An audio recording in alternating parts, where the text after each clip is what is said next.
Hello everyone and welcome to card number 11. I filmed this kind of late last night and thankfully the video turned out, so we're good to go. This is CC Designs Swiss Pixie Butterfly Lucy, and if you can't tell already, I am doing something a little different this time. I thought I'd color her with a darker skin tone. So I did E33 as my lightest, then I went in with E35, and then E37 is my darkest. Then went back with the E35, blended it a bit, and then finally went back with my E33 to blend everything together. So thought I'd kind of step out of my box a little and do something different. So then for her cheeks, I used R22 while the ink was still wet, and then just very lightly went over that again with the E33 just to blend it so it didn't look like weird. And then for her hair, I always turn the image kind of towards me, and to color her hair, I started with the E25, and then I do E27, and with this sort of technique, you don't do any, it's not any real blending, you're just basically pulling the color towards you, just so you get, it looks more like hair, I guess. So then I did the E29, and then finally E49 was my darkest brown. So once I've got that in, I just start going back with, working my way back to the lightest, and then just kind of go back and forth just until I get it the way I want it. There's kind of no rhyme or reason. I just keep pulling the color towards me, flicking it back and forth just to get what you see here. So once I'm happy with it, I go back with a little bit of E49 just to finally finish it off and give it a little bit more dimension. And the hair is done. So then for the turquoise areas, I'm using BG07 and BG09 for her little ponytail or pigtail holders and the little barrette in her hair, and then adding the BG09 and then quickly blending that with the BG07. And then I did the same thing with her boots. I just edited that out because it's the same exact thing, nothing fancy there. And then finally for the little parts of her dress and the butterfly, I'm using the new G43 and then G46. So started with 43, laid down a little bit of the 46, and then just blended them together. Super simple, not a whole lot of effort needed since it's such tiny little areas. And also you can see spots where I went over the lines. Don't worry about that, I'll fix that later. So once I've got that done, the little dot on the butterfly, I just used the same BG07 and 09.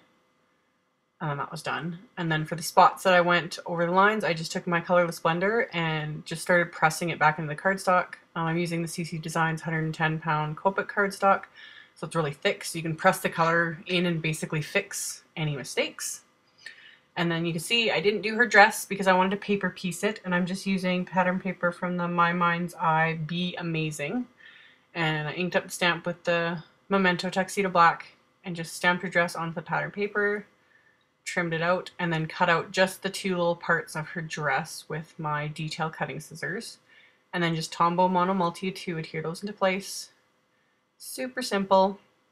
So then the image is technically done, but I want to finish it off fully because otherwise the pattern paper pieces are just kind of floating there. They don't mesh very well, so the best way to combat that is to do a little bit of shading on them. So I started with the W1 marker, added a little bit of shadow, and then I took my W3, which was slightly darker, and just deepened that up a little bit. And then that way it blends better with the actual image. So once I've got that on, I take the W1 again and just blend it just a little bit more. And then finally for the little dots, the little stamp dots of her dress, I just took the BG07 again and just dabbed those into place. And that's all there was to it. So I trimmed her out. And then for the card front, I'm using more pattern papers from the Be Amazing pack.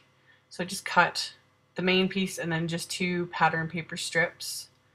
Got those into place, and then I wanted to use some twine, so I'm using Doodlebug.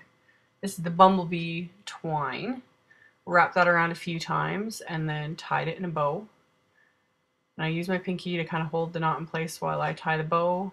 And then when you want to adjust with the twine, when you want to adjust the bow, it helps to pinch the knot and then just pull the ends. That way the bow doesn't come undone.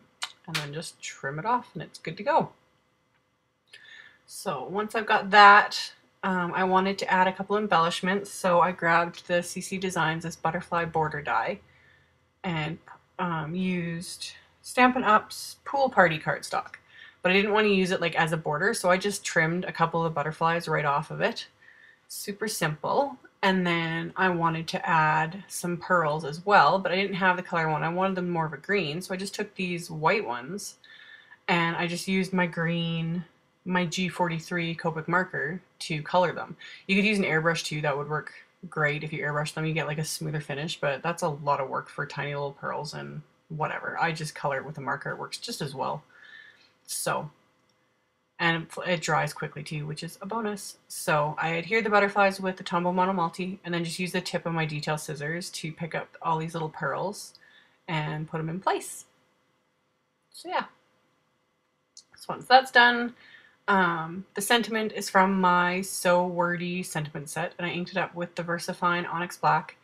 My original idea was just to stamp it like so onto the card front, just to kind of go with the pattern paper, go with the flow, something different.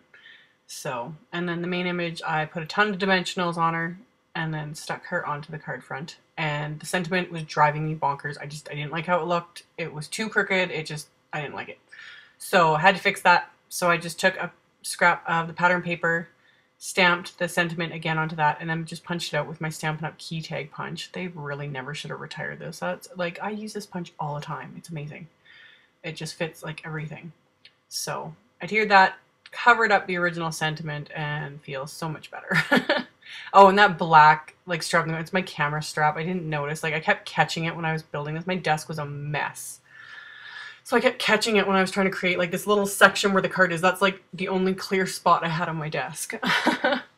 So anyway, I applied adhesive to the little card front and then matted that on a piece of white cardstock. And then adhered that to the actual card itself, which is again the Stampin' Up! Pool Party cardstock. So that kind of ties those colors all together. So then once I've got that, I of course could not leave it alone and had to add a little bit of glitter. So I grabbed my waterfall stickles, which I haven't used in forever, and added that to all of the bluish turquoise areas, and then also added it to the little butterflies, of course. So then the inside of the card, kept it really simple, just used the same pattern papers that I used on the front, and then added a strip of white for the area to write something on. Then I grabbed another sentiment from the So Wordy set, stamped it on the same piece of pattern paper as I did on the front, punched it out with key tag punch, and then adhered that to the inside part of the card. And then finally I'm going to adhere all that to the card itself. So as always, there will be a link to my blog post directly below the video with links to all the supplies used. Thank you guys so much for watching, and I will see you all next video. Bye!